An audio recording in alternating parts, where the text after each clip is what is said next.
Good morning po. Una, ano ba itong series? Itong Center for Information Resilience and Integrity Studies.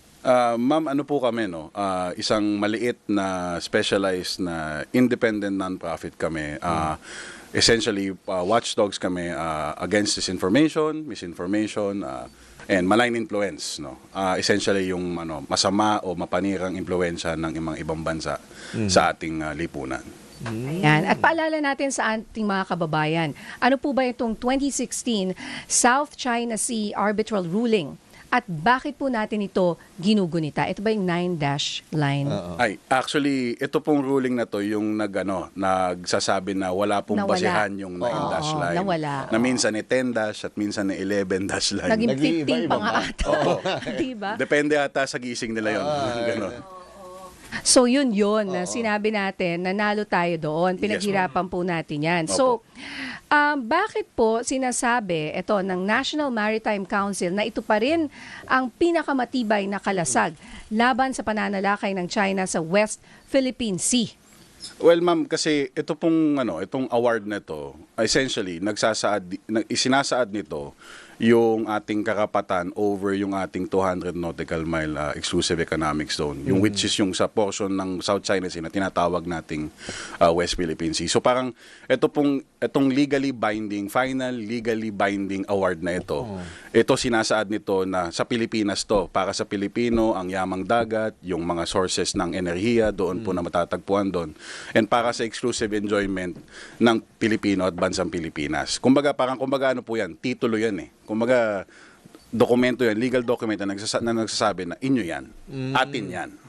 Pero yun nga, sir, sabi ko nga kanina sa intro natin, ang daming natuwa dyan eh. Finally, nagkaroon na, biglang umupo yung dating Pangulo, sinabi niya piece of paper, imbis na nagkaroon ka ng Which is kind of,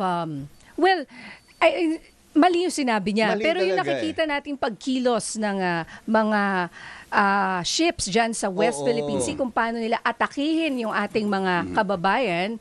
So parang ang piece of paper lang, dahil hindi nila ito nire-recognize. Oo, nakakapanghina. Tsaka sasabihin nila sa iyo dati yung narrative partner na, lalabanan natin yan, wala naman tayo. Naman natin kaya, hindi natin ganyan. kaya. Yung gano'n in-instill sa atin talaga nun. Actually, kaya nga po napaka-importante na UNCLOS. Kasi, ang arbitral award. Kasi ito po pinaka-konkretong ebidensya. Ito po pinaka-konkretong ebidensya na meron tayo na, ayan nga, na ang 200 nautical miles ay ating exclusive economic zone at na ang whatever dash line ng China dyan ay, kumbaga, pinawalang bisa ng UNCLOS. So, yun po talagang pinanghahawakan natin. At importante na pinanghahawakan natin yan eh. Kasi, once na hindi itigil natin ang paglaban to, ito yung mananalo yung naratibo nila. Yun nga eh. Yung sinabi niyo, sir, actually na dito, marami nagsasabi na bakit natin paglalaban yan, baka magulo lang or tayo, wala nang natin ba kaya. tayo, ganon. Actually, sa akin, siyempre, pangit yung pag-iisip na gano'n. Sana, konti lang yung mga kababayan natin, if at all, na gano'n ang pag-iisip. Pero, siyempre, ang sasabihin po natin doon is, porkit ba mas malakas yung kalaban natin, hindi na natin titindigan. Siyempre po kailangan, actually, lalo nga po dapat nating tindigan at ipaglaban. Ngayon, yung sitwasyon po sa West Philippine Sea, nabanggit nyo na, 'di ba, na meron nga tayong mga more or less 6 years na medyo parang piece of paper nga lang daw yung trato. Kaya po actually sila na mayagpag. Kasi kumbaga, napabayaan natin eh. Pero ngayon po, I guess, marami ng tao na mas mulat at mas aware dun sa sitwasyon kasi nga po sa inisyatibo ng gobyerno, yung sa transparency strategy natin, parang ngayon, nare-realize ng mga Pilipino na, eka lang, dapat tindigan natin yan, suportahan natin yung pamahalaan, suportahan natin yung organisasyon na kumbaga tumatayo at pinaglalaban. Pero sir, ito nga, sige, ito nagmulat na tayo, gusto nating lumaban, pero is it too late? Kasi yung structure nila dun eh, hindi na yun mga fishing vessels na eh. I mean, mga concrete structures na. Yes, I mean, sir. hindi naman natin pwede pa-demolish siguro yun. Or unless, kakamkamin natin yun, di ba? Try natin. Hindi ba too late na rin? Actually, sir, dito, on some measure, pwede mong sabihin na maraming nasayang na panahon, nandun na sila. Yeah. Pero parang, kaya nga po mas importante na tindigan natin ngayon to. Kasi, mamaya, tulad nga po, nung banggit nyo kanina, apparently, Mamaya, Chinese citizen na kayo. Batanes na Malay yung mo, di ba? Oo, kasi Dual citizen nga ako. ano po yan nagsimula sila nandun, sabi nila, fisherman shelter. Tapos sabi nila, hindi, search and rescue, humanitarian. Ngayon, naging military bases na. Tapos ngayon, sinusubukan, hindi makapasok ang mga Pilipino mangingisda sa Scarborough Shoal. Biglang Batanes kanila na daw. Nung isang mga ilang buwan na nakalipas, or I think last year, sabi nila Palawan din, may lumabas na mga dokumento, mga artikulo sa state media nila, sinasabi na na-discover daw ni Jiang He yung Palawan Island. So, grabe. ang po is para bang nasaan yung linya? Kung hindi tayo titindig ngayon. Palaki ng palaki. Palaki ng palaki. Baka mamaya nga, magkatotoo yung sabi ng dating presidente na Philippines province of China. Oo. Grabe. Kaya yun nga alam naman natin na ang laban na ito ay hindi lang naman sa karagatan. Yes. Kaya nga kayo nandyan dahil nangyayari rin ito sa internet Yeah. at sa social media. Grabe, partner. Diba? Sorry, partner. Naglabas pa sila, hindi, kailan ba nilabas yun? Yung parang Finding Nemo inspired na cartoon. Yes. Diba? Grabe tayo yung talangka, ang mabait yung pagong. Pawi- Yung masama. pawikan. Diba? Tayo, Depende yung sa pawikan. Yun nga, sir. saan ka maniniwala. So, paano nyo po nilalabanan yung mga ganitong narratives, Sir Topher? Actually, ang ginagawa po namin, so one of the things that series does is gumagawa po kami ng mga narrative stories, ang tawag namin. So last year, naglabas po kami ng isang short film. Ang tawag dito ay Alon ng Kabayanihan. Okay. So nasa Facebook pa rin po yan, nasa YouTube yan. At ngayon po, maglalabas po kami ng bago naming series. Kumbaga parang kadugtong po, kasunod ng Alon ng Kabayanihan. Tawag po dito ay Pusong Bayani. So ang Pusong Bayani po ay parang reality show Yeah. na nakakatuwa dahil habang yung mga artista natin doon sa reality show na yun, natututo rin sila at the same time habang pinapanood natin.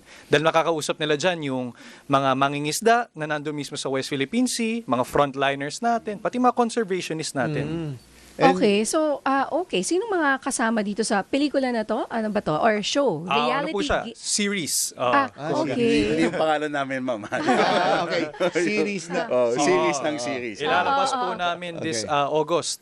So kasama po namin dyan si Gerald Anderson bilang host at may mga influencers po kami. Yeah. Oo. So, kumbaga, paano sila mananalo? Ano yung mapapanalunan? Is it a competition? Hindi naman po competition. Siguro ang mapapanalo lang po nila would be ang ating naratibo sa West Philippines. okay. Tsaka mas, Ayun. Ito partner tungkol doon sa video na yun. Alam mo, maano kami, hindi ko alam kung talagang Pinoy sila, pero may mga nagko-comment na pro-China na Pinoy. Ang mga Yung trolls alam mo, siguro. yun nga, I feeling ko talaga is, Pinoy ba talaga yun? Or mga trolls? Anong Yun sa nga study po niyo po? Actually, marami po talaga dyan ay trolls. Oo. At ang nakakatakot po dyan, marami kasi tayo. Kasi mga Pilipino, pag nakita natin na, marami nagko-comment dito, yun ang napapaniwalaan natin . Oo, Kaya importante po na paulit-ulit po natin pinag-uusapan yung naratibo natin, mga storya natin. Kaya nga po rin namin nilabas tong Alon ng Kabayanihan at Pusong Bayani. Kaya nga, ito yung sabi nga yung mga foreign funded ng mga trolls talaga, grabe. No? Minsan nga sa algorithm mo na Yes, sir. mali yung pagkakaintindi. Minsan, Yes, sir. may isang post na hinaha ko na nga, ibig sabihin, hindi ko gusto. Aalukin na naman ako ng panibagong ganon. Diba? Dapat na hinaha ko, hindi ko nga pero alam mo yun. Kita mo ganon na, sila. yun ang kanilang strategy. Oo. Ang hirap tabanan nito. How? Mauumay ka How? talaga. mahirap siya, ginagawa ma'am, natin? pero I think ang mas nagpapahirap actually, yung trolls, ma'am, honestly, normal na lang yun. Kalakaran po kasi talaga minsan yung sa industriya, no? Pero ang nakakalungkot makita minsan is yung mga Pilipino na hindi naman trolls, totoong Pilipino, na kumbaga inuulit yung mga naratibo at mga propaganda lines ng ini-echo nila. ating mga kaibigan Chinese. Yun ang, Yun yun po ang, yung yun yung mahirap labanan, ma'am. Pero Oo nga kayang-kaya naman po labanan. Sabi ko nga po, basta paulit-ulit nating ikwento, paulit-ulit nating pag-usapan kung ano yung naratibo at katotohanan sa West Philippines. Tsaka the fact, ma'am, na nako-call out sila na, eka lang, baka masyadong pro-China yung the fact na meron ng term na senador, di ba? The fact na may ganun, ma'am, ibig sabihin may pushback . Kumaga, meron talagang tumitindig at may lumalaban. Ang nagwawagi sila pag hinahayaan na lang sila na gano'n. hindi taman tayo pwedeng manahimik lang. Yeah, Yes, Hindi ma'am. ba? Hindi na pwede. At siguro, bilang mapagod. panghuli, Yes. wag mapagod. Tuloy ang laban. Yes, Laban yes, lang. Okay, para naman po sa mga karaniwang Pilipino o yung mga mangingisda naapektado po dito sa dito sa isyong ito, anong pinaka-importanting mensahe siguro na gusto niyong ibigay sa kanila, lalong-lalo na at ipinagdiriwang natin itong 10th anniversary ng UNCLOS Arbitral Award? Sige, tigisa po kayo. Maiksi lang kasi 12 na pala. Sir Andre. Well, Short lang po. sa akin lang ma'am, ano po, no? Ang mensahe po siguro namin sa kanila is, siguro, may mga panahon na feeling nila nakakalimutan sila, naiiwan sila yung arbitral award, feeling nila walang kwenta or piece of paper. Pero siguro po sana nadadama din nila na kumbaga yung taong bayan ngayon namumulat, na mas nagiging aware dun sa sitwasyon nila, sa problema nila. And may mga kasama naman po, may mga kasama sila, may mga tulong sila kasama sa gobyerno, sa private sector, na kumbaga una pinaglalaban yung karapatan nila, at pangalawa humahanap ng paraan na matulungan at kumbaga mapagaan. Kung di man mapadali, mapagaan yung kanilang mga pinapasan na problema sa pang-araw-araw nila, sa komunidad nila. Ayan, si Topher naman. Parting shot? Actually, short lang po, no? Pero nung nag-shooting din po kasi kami ng Pusong Bayani, nakausap ko po talaga yung mga yung mga fishermen doon. Yeah, yung mga mangingisda. Tapos ang sabi sa akin ng mga mangingisda, actually mas aware pa po sila sa arbitral award. So nakakatuwa doon is that, sabi ko nga, ang kailangan na bigyan natin ng mensahe, hindi mga mangingisda dahil alam nila ito at alam nilang dapat ipaglaban ito. So ang mensahe ko would be para sa ating mga Pilipino na nasa syudad, kailangan po talaga natin ipaglaban ang ating mga mangingisda, ang ating mga frontliners at ang ating mga komunidad sa baybay dagat.